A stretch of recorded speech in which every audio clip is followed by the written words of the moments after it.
Guys, welcome to my junky office. You can see I got a little bit of everything in here. I got my whole computer workstation for work, some drop front boxes with sneakers, and you can see some stuff there. Even got wheels in here, a little bit of everything that I'm into, and a bunch of RC cars and things on the side here. Today I come to you with a heavy heart.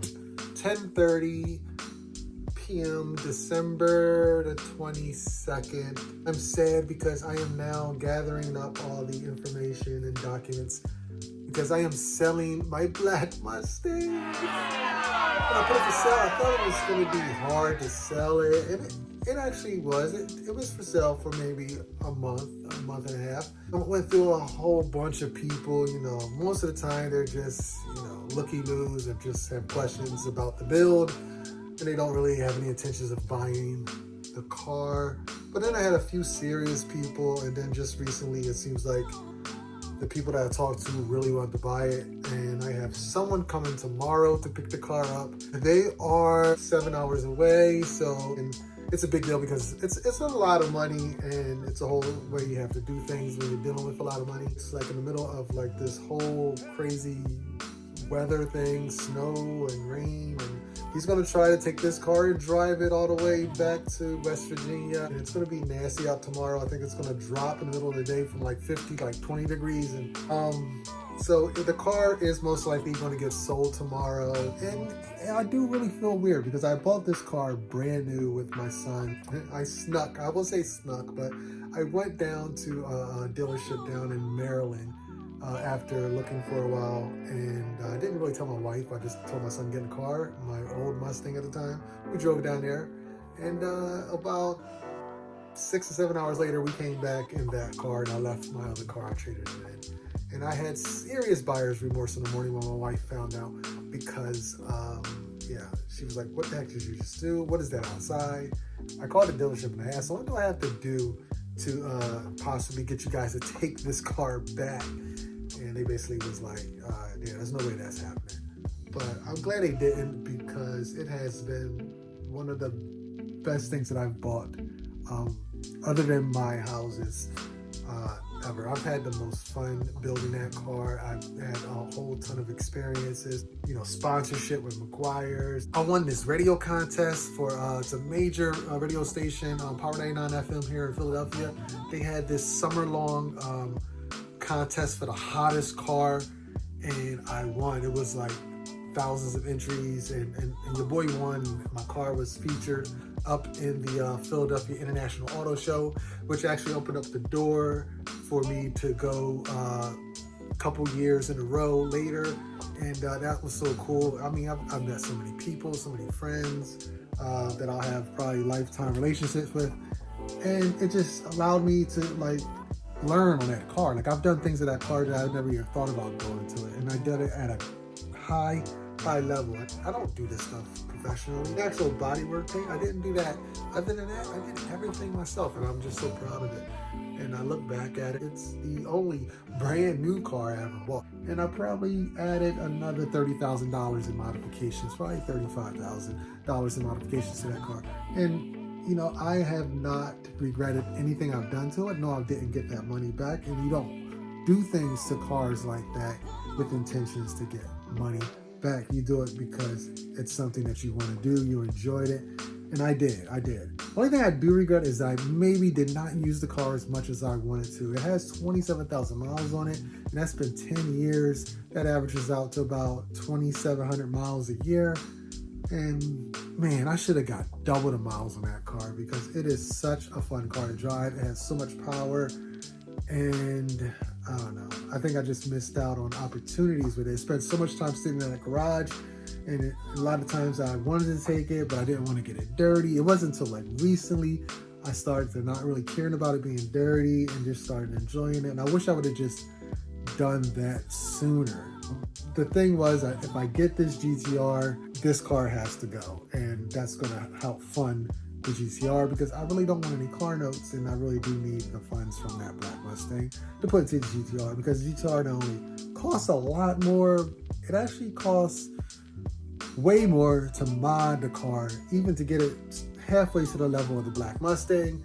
It's ridiculous.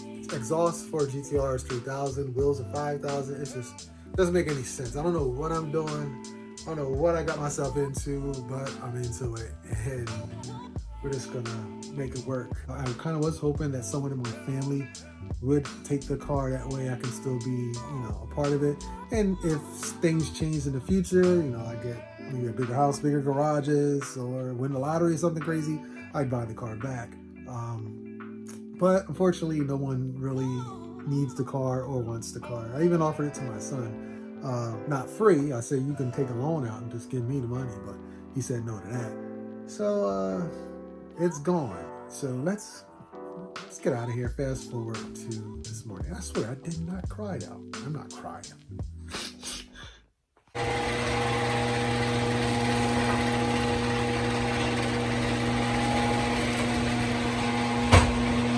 I don't know if that's rain or tears. It's almost about that time. I have to go ahead and get this car ready. I did do some things for the owner. He has a long drive in some very crappy weather, but I did try to cover up the vents so we don't get water onto the engine bay. And I did make sure all the fluids were topped off, which they were. So really not much else to do except go ahead, drive this car to the bank, which is only about 2 minutes, 2 miles away from me, and then go to the notary, and pretty much that's it. Hand the keys over as long as I got payment, and say goodbye to my baby, the beast. Mr. GTR, you got big shoes to fill. Big shoes to fill. I hope you're up to it. I hope you don't make me regret what I'm about to do. We don't know if he's gonna grab the actual green wheels, the Monster Energy wheels yet. I think he said that he might take those as well. If not, I'll probably have those for sale somewhere else. I only found it fitting to wear the yin yangs, to pull out the beat up yin yangs that I did my best photo shoot with in this car because they match the theme. So the house will still have a Mustang here. We are not getting rid of the 1995 Mustang, and I'll talk about that at the end of the video because yeah, I have some ideas.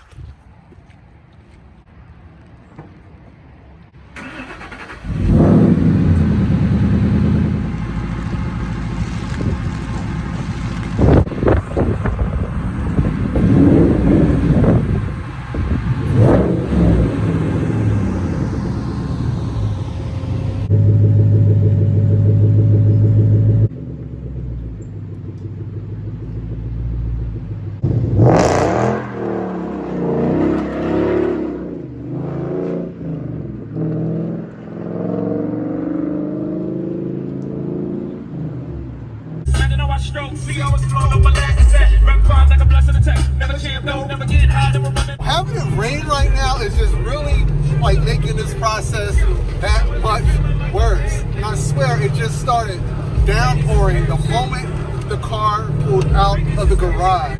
I'm going to be at the place in a couple minutes, probably actually like 30 seconds. So yeah, this is the last ride. I am sad though. I am really sad. The beast is actually seeing snow. You know, like puppies see snow for the first time, they're like, what the hell is that? That's probably what's going on with this car. Like, what is going on?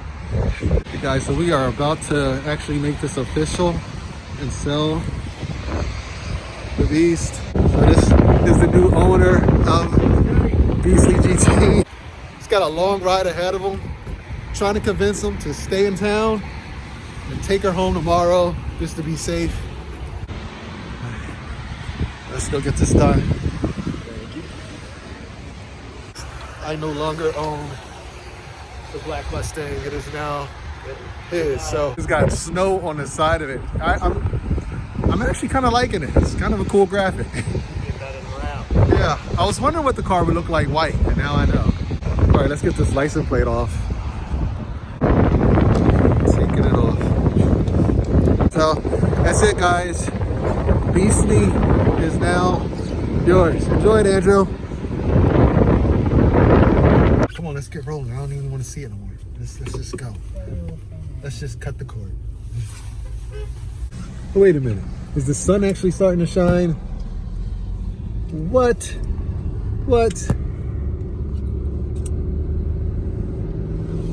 So I had to meet back up with them at our local Wawa because, first of all, I left my Ford Racing umbrella in there in my little tripod thing, and I need that Ford Racing umbrella because I like it. So luckily he was still in the town, and then he told me that he couldn't rev past 3,000 RPMs, and then it also had a wrench light. And I'm like, what do you mean this car doesn't have problems ever? And it did. I went there, it had a wrench light on the dash, and we checked it out, and it was just the intake tube had actually came loose. It was off. So simple fix, but crazy. The car's showing its ass a little bit, but we're gonna get some air, and that's about it. So I don't know where this video is going, but I'm about to go home because it's freezing. So what do y'all think about these new wheels I just threw on the all-road? I think they look kind of good. 20s, got an aggressive fitment. You know, I like the ones that were on here before. They're like the RS5 wheels or something. I kept them, but I wanted something different. Definitely like to go with the OE style wheels for like this car. You know, wifey don't want anything crazy, but yeah, these look kind of dope. They're growing on me. Definitely growing on me. What do y'all think? Tell me in the comments. Usually when I sell a car, I just want to be done with the car. You know, money exchange, title tags, I'm out of there. This car, I was hanging around for a little bit. I mean, yeah, I think that's it. That might be the last time I actually see it, you know, with my own two eyes. It's a sad time, but I still got a Mustang. We still got a Mustang here. It's not a Coyote yet. But with that, like, comment, subscribe. Your boy is out of this joint. Until next video. It's freezing out here. Yo, it's cold. Woo! And have a Merry Christmas. If I post this after Christmas, have a Happy New Year.